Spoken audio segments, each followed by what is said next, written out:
My reaction to the judge's ruling today is that while due process, I think, was sorely trampled upon and civil rights were violated, I think that it's the best outcome we could have hoped for. I wish the 374 or 379 cattle that are in question down in Salida would have been returned. However, I think maybe in some ways the judge had his hands tied in more ways than we know.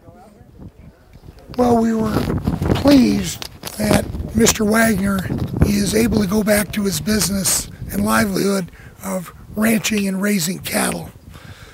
We were not as happy, of course, that the judge ruled a portion of the herd should be sold, but our overall thought is that he is being allowed to go back and do what he's done for 50 years. So that's the part we come down on being happy about. His ownership of cattle and photographs was questionable.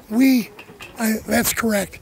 You notice there was very little testimony on a lot of the cattleists who owned the cattle, particularly the dead cattle. Exhibit number 10 is clearly not his brand.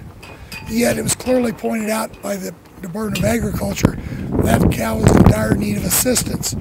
That's very much our point, is that they were picking cattle without regard to ownership and attributing the problem to Vern when the problem really belongs to some other rancher who owns that cow. So things that he wasn't responsible for, we believe, were being used against him clearly unfairly.